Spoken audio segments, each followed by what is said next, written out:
Welcome back to my channel Manisha kitchen বিডিতে সবাইকে স্বাগতম।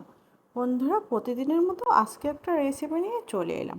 তো আপনারা যে যেখানে আছেন সেখানেই ভালো আছেন আশা করি। তো আজকের রেসিপিটি হচ্ছে পাঙ্গাস মাছের মাথা দিয়ে লাউয়ের ভাজি।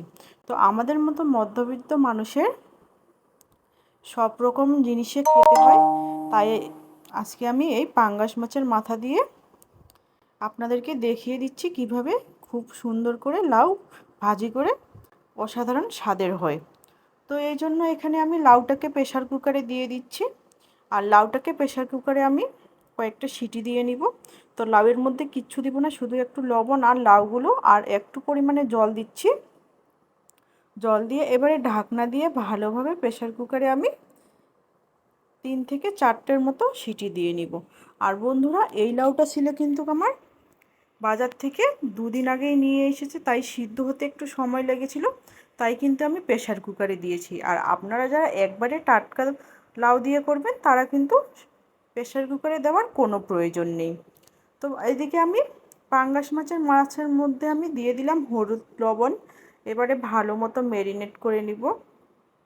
বন্ধুরা, এ মাছের মাথা দিয়েও কিন্তু খুব সুন্দর এই লাউ ভাজিটা করা যায়। আপনারা অবশ্যই ট্রাই করে দেখবেন, খেতে খুব ভালো লাগে। তো বন্ধুরা, রেসিপিটি যদি ভালো লেগে থাকে প্লিজ একটা লাইক করবেন, একটা কমেন্ট করবেন। আর আপনি যদি আমার চ্যানেলে নতুন হয়ে থাকেন প্লিজ একটা সাবস্ক্রাইব করে দিবেন। তো আমি পরপর এখানে 5টা সিটি দিয়ে নিলাম। আর এই রেসিপিটি কিন্তু খুব সহজেই রান্না করা যায়। আর অল্প কিছু উপকরণ দিয়ে এই রেসিপিটি হয় দুর্দান্ত স্বাদের। তো আমার প্রেশার কুকারে সিটি দিয়ে নেওয়া হয়ে গেছে। আমি চুলায় একটা প্যান বসিয়ে নিলাম। প্যানের মধ্যে আমি দিয়ে দিলাম সর্ষের তেল। আপনারা চাইলে যে কোনো রেগুলার তেলেও ইউজ করতে পারেন।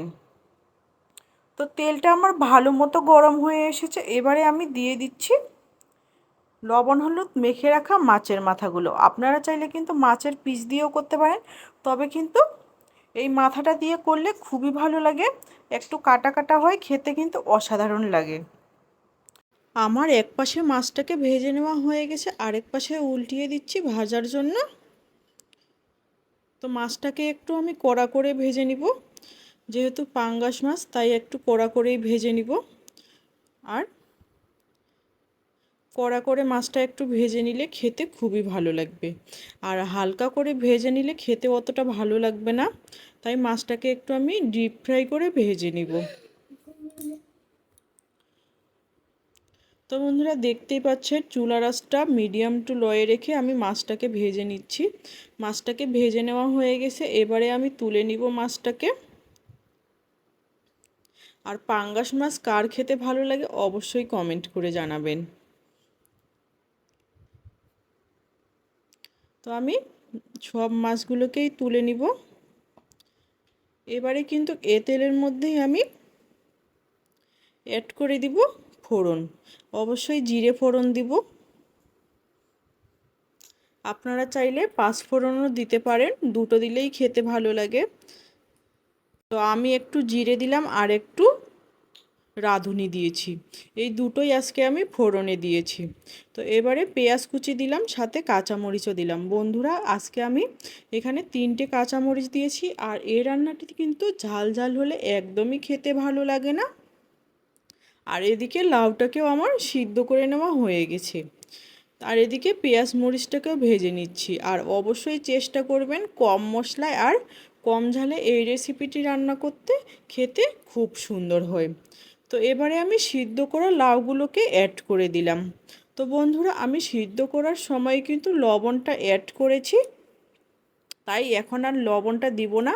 পরে চেক করে দেখব যে লবণটা ঠিকমতো হয়েছে কি না, তখন লাগলে আবার লবণ দিব। তো আমি এবারে হলুদ গুঁড়োটা দিয়েছি। আর কিন্তু অন্য কোনো মশলা আমি এর মধ্যে অ্যাড করব না। গরম মশলা দিলে অতটা খেতে কিন্তু ভালো লাগে না, তাই নামানোর আগে একটু গরম জিরে বাটা ভাজা জিরে গুঁড়ো দিব, এতে কিন্তু খেতে খুব ভালো লাগবে। তো এবারে আমি রান্না করে নিব আর জলটাকে শুকিয়ে নিব।